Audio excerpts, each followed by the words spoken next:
Well, once again, you guys have blown me away with your staggering amount of responses to my stories. There's no way I can respond to each of you individually, so I'm just going to address some common things again, and then move on to the stories. I'm going to write as many as I can think of, in addition to my friend's stories, and I will probably not update again until I get a chance to answer some questions that I myself have for my superiors. Alright, so the common questions I found you all had. I am not comfortable talking about where exactly I work, unfortunately. In all reality, some of the things I've mentioned here could get me in a lot of trouble or fired, so it's best I just don't discuss it too much. I will say that I'm in the United States, and in an area that is comprised of a great deal of wilderness.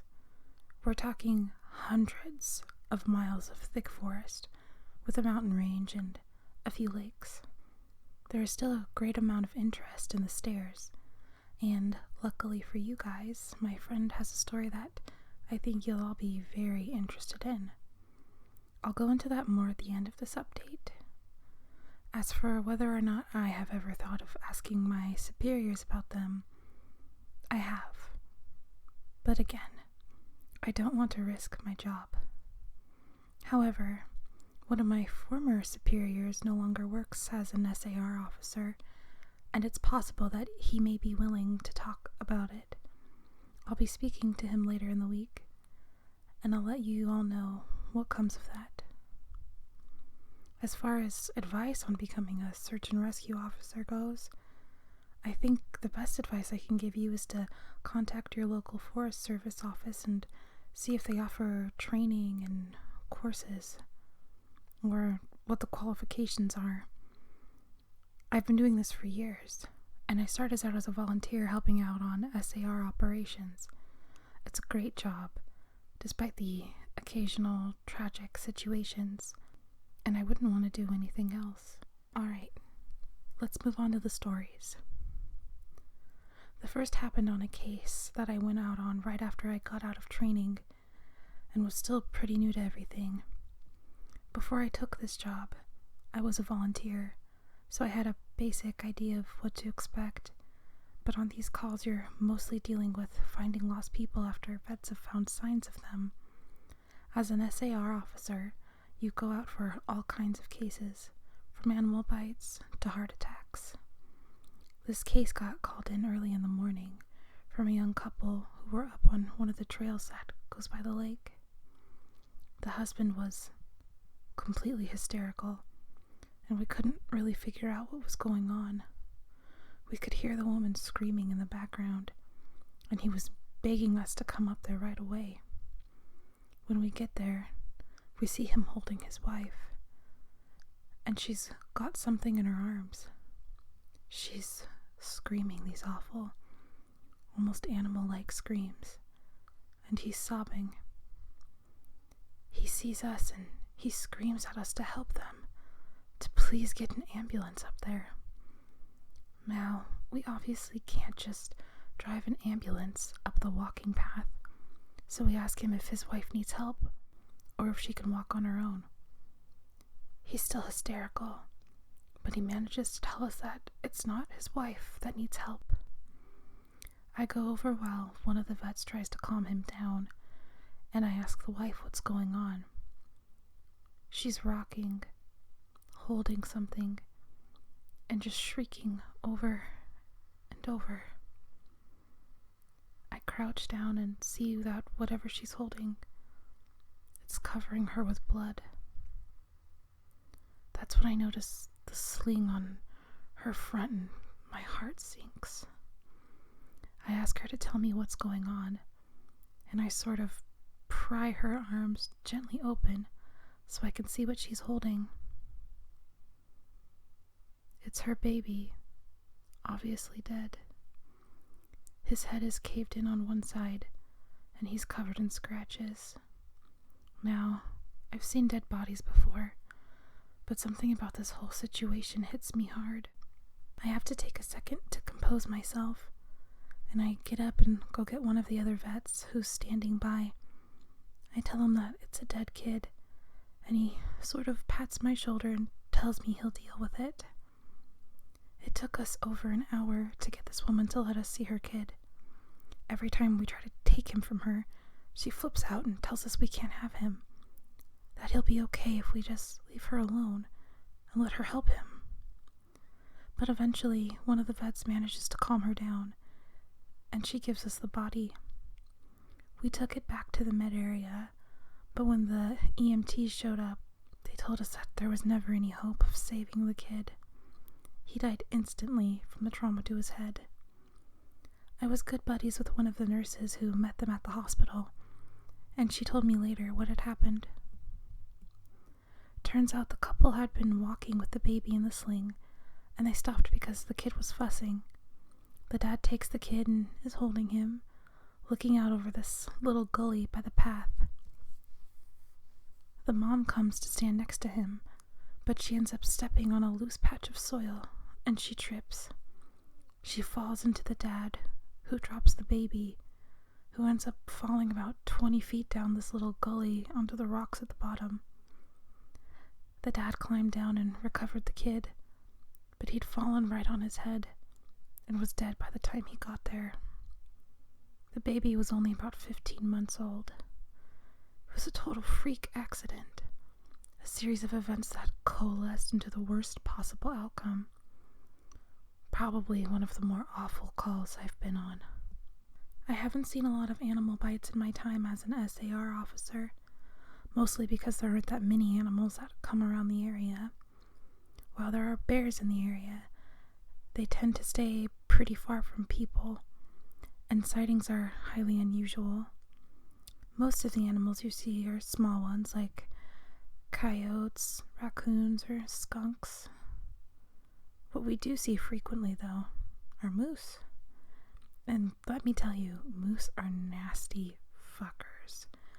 They'll chase after anything for any reason, and God help you if you get in between a female and her baby.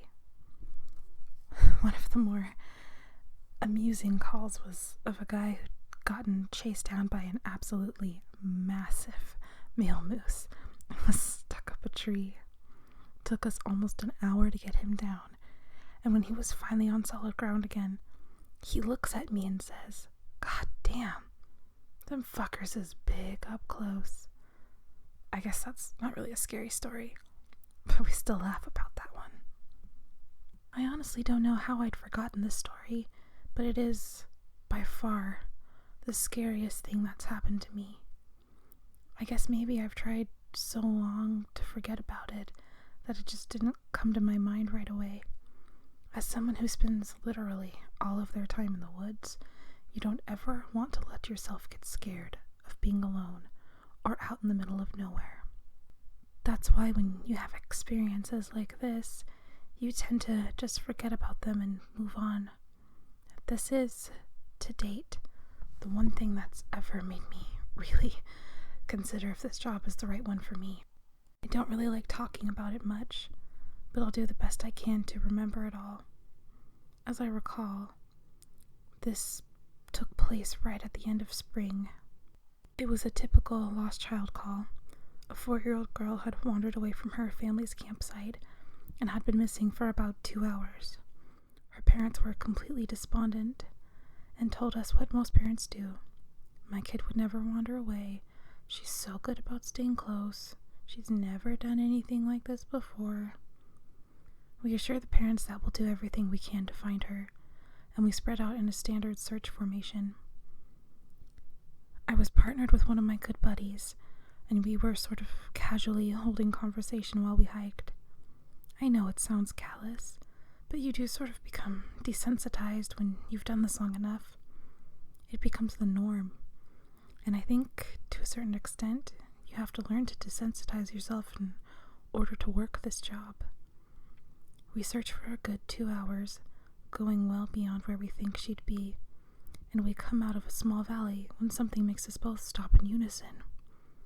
We freeze and look at each other, and there's almost a sensation like a plane depressurizing. My ears pop, and I have this odd sensation of having dropped about 10 feet. I look to ask my buddy if he felt it, but before I can, we hear the loudest sound I've ever heard in my life.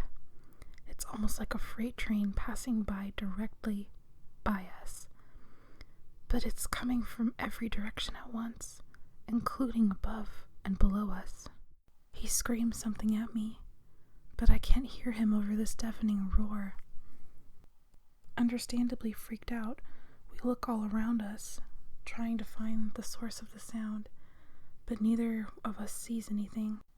Of course, my first thought is a landslide, but we're not near any cliffs, and even if we were, it would have hit us by now. The sound goes on, and we're trying to yell to each other, but even standing close together, we can't hear anything but this sound. Then, as suddenly as it starts, it stops, like someone threw a switch and cut it off. We stand there for a second, perfectly still, and slowly the normal sounds of the woods come back. He asks me what the fuck just happened, but I just kind of shrug, and we stand there looking at each other for a minute. I get on the radio and ask if anyone else just heard the end of the fucking world, but no one else hears it, even though we're all within shouting distance of each other. My buddy and I just sort of shrug it off and keep going. About an hour later, we all check up on the radios, and no one's found the little girl. Most of the time, we won't search when it gets dark, but because we don't have any kind of lead on her, a few of us decide to keep going, including me and my buddy. We keep close together, and we're calling out for her every couple of minutes. At this point, I'm hoping beyond hope that we find her, because while I may not like kids, the idea of them being out all alone in the dark is awful. The woods can be intimidating to kids in the daylight. At night, well, it's a whole different beast. But we're not seeing any signs of her or getting any responses, and around midnight, we decide to turn around and head back to the rendezvous point. We're about halfway back when my buddy stops and shines his light to the right of us into a really thick deadfall, or group of dead trees. I ask him if he's heard a response, but he just tells me to be quiet a second and listen. I do, and in the distance, I can hear what sounds like a kid crying. We both call the girl's name and listen for any kind of response, but it's just this really faint crying. We head in the direction of this deadfall and go around it, calling her name over and over. As we get closer to the crying, I start getting this weird feeling in my gut, and I tell my buddy that something isn't right. He tells me he feels the same way, but we can't figure out what it is. We stop where we are and call the girl's name again, and at the same time, we both figure it out. The crying is on a loop. It's the same little hitching sob, then wail, then quiet hiccup, repeated over and over. It's exactly the same every time, and without saying another word, we both take off running. It's the only time I've ever lost my composure like that, but something about it was so incredibly wrong, and neither of us wanted to stay out there anymore. When we get back to the rendezvous, we asked if anyone else heard anything strange, but no one else knew what we were talking about. I know it sounds sort of anticlimactic, but that call fucked me up for a long time. As for the little girl, we never found a trace of her. We keep an eye out for her and all the other people who we've never found, but frankly, I doubt we'll ever find anything. Of the missing persons calls I've gone out on, only a handful have ever resulted in complete disappearance, meaning no trace of the person and no body ever found. But sometimes, finding a body just leads to more questions than answers. Here are some of the bodies we found that have become infamous in our team. a teenage boy whose remains were recovered almost a year after he vanished. We found the top of his skull, 2 finger bones, and his camera almost 40 miles from where he was last seen. The camera, sadly, was destroyed. The pelvis of an older man who had vanished a month earlier. That was all we found. The lower jaw and right foot of a 2-year-old boy on the highest peak of a ridge in the southern part of the park. The body of a 10-year-old girl with Down syndrome, almost 20 miles from where she'd vanished.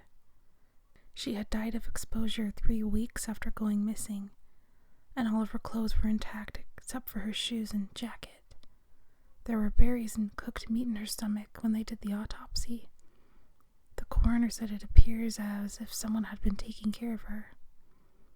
There were no suspects ever identified. The frozen body of a 1-year-old baby found a week after vanishing in the hollow trunk of a tree 10 miles from the area he was last seen. There was fresh milk found in his stomach, but his tongue was gone. A single vertebra and right kneecap of a 3-year-old girl found in the snow almost 20 miles from the campground her family had been at the previous summer. Now, onto a couple of stories my friend told me. I mentioned that you were all interested in the stairs, and you're in luck. He's had a close encounter with them. Though he doesn't have any explanation for them, he does have a bit more experience with them than I do.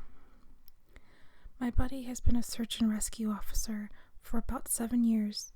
He started when he was a junior in college, and he had a very similar experience when he first encountered the stairs.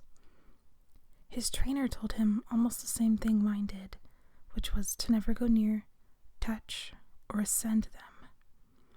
For the first year, he did just that, but apparently his curiosity got the better of him, and on one call he broke away from the line and went to go check a set of them out. He said they were about 10 miles from the path where a teenage girl had vanished, and the dogs were following a scent. He was on his own, lagging behind the main group, when he saw a set of stairs off to his left. They looked like they were from a new house, because the carpeting was pristine and white. He said that as he got closer, he didn't feel any different, or hear any weird noises. He was expecting something to happen, like bleeding from his ears or collapsing, but he got right up next to them and didn't feel anything. The only thing, he said, that was odd was that there was absolutely no debris on the footsteps.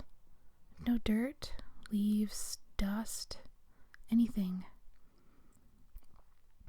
And there didn't appear to be any signs of animal or insect activity in the immediate area, which he found strange. It was less like things were avoiding them, and more like they just happened to be in a relatively barren part of the forest. He touched the stairs and didn't feel anything except that sort of sticky feeling you get from new carpet. Making sure his radio was on, he slowly climbed the stairs. He said it was terrifying because the way they'd been stigmatized, he wasn't really sure what was going to happen to him. He joked that half of him expected to be teleported to some other dimension and the other half was watching for a UFO to come swooping down. But he got to the top with little event, and he stood there looking out. But, he said, the longer he stood on top of the step, the more he felt like he was doing something very, very wrong. He described it as the feeling you'd get if you were in a part of a government building you have no business being in. As if someone was going to come and arrest you, or shoot you in the back of the head, at any second. He tried to brush it off, but the feeling got stronger and stronger, and that's when he realized he couldn't hear anything anymore. The sounds of the forest were gone, and he couldn't hear his own breathing. It was like some weird, awful tinnitus, but more oppressive. He climbed back down and rejoined the search, and didn't mention where he'd gone. But, he said, the weirdest part came after. His trainer was waiting back at the welcome center after the search ended for the day, and he cornered my buddy before he could leave. He said his trainer had this look of intense anger, and he asked what was wrong. "You went up on them, didn't you?" My buddy said it wasn't phrased as a question. He asked how his trainer knew. The trainer just shook his head. "Because we didn't find her. The dogs lost her scent." My buddy asked what that had to do with anything. The trainer asked him how long he'd been on the stairs. My buddy said no more than a minute. The trainer gave him this really awful, almost dead-eye look and told him that if he ever went on another set of stairs again, he'd be fired. Immediately. The trainer walked away, and I guess he's never answered any of the questions my buddy asked him about it since. My buddy has been involved in a lot of missing persons cases where there's never been a trace of them found. I mentioned David Politas, and my buddy said he can confirm that those stories are, for the most part, accurate. He said that most of the time, if the person isn't found right away, they're either never found, or they're found weeks, months, or years later, in places they can't possibly have gotten to. One story he told me really stood out that involved a 5-year-old boy with a severe mental disability. The little boy vanished from a picnic area in the late fall. In addition to the mental disability, he was also physically handicapped, and his parents explained over and over that he simply could not have vanished. It was impossible. Someone had to have taken him. My buddy said they searched for this kid for weeks, going miles out of the accepted range, but it was like he'd never been there. The dogs couldn't pick up his scent anywhere, not even in the picnic area where he'd apparently vanished from. Suspicion fell on the parents, but it was pretty clear that they were devastated and hadn't done anything sinister to their kid. The search was concluded about a month later. My buddy said everyone had pretty much forgotten about it in the late winter. He was out on a training op in the snow, one of the higher peaks, when he came across something in the snow. He said he saw it from far away at first, and when he got closer, he realized it was a shirt, frozen and sticking partway out of the powder. He recognized it as belonging to the kid because it had a distinctive pattern. About 20 yards away, he found the kid's body, laying partially buried in the snow. My buddy said there was no way the kid had been dead for any more than a few days, even though he'd been missing for almost 3 months.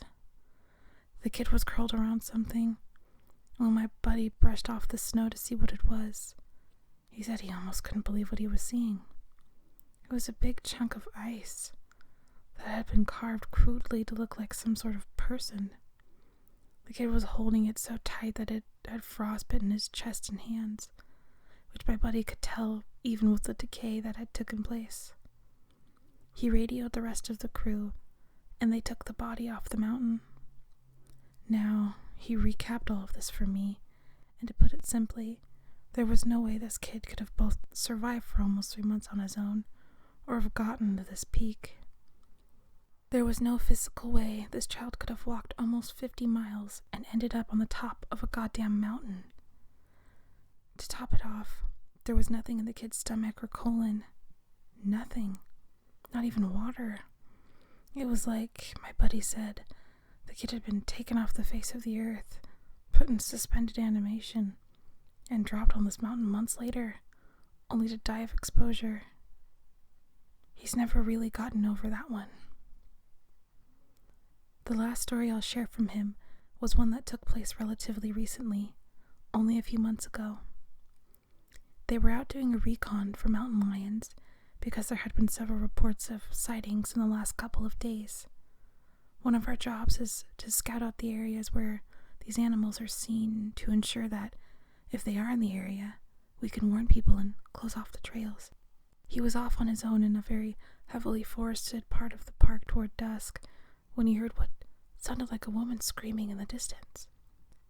Now, as most of you know, when a mountain lion screams, it sounds almost exactly like a woman being brutally murdered. It's unsettling, but far from abnormal. My buddy radioed back and let ops know that he'd heard one, and that he was going to keep going to see if he could figure out where its territory started. He heard the mountain lion scream a couple more times, always from the same spot, and determined the approximate area of the mountain lion's territory.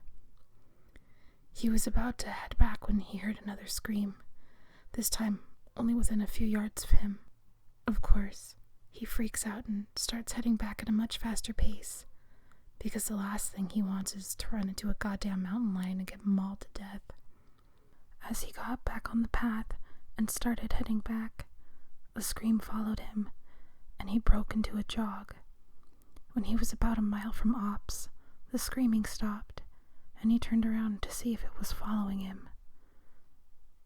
It was almost night by this point, but he said in the distance, just before the path rounded a corner, he could see what looked like a male figure. He called out to them, warning them that the paths were closed, and that he needed to come back to the welcome center. The figure just stood there, and my buddy started to walk over.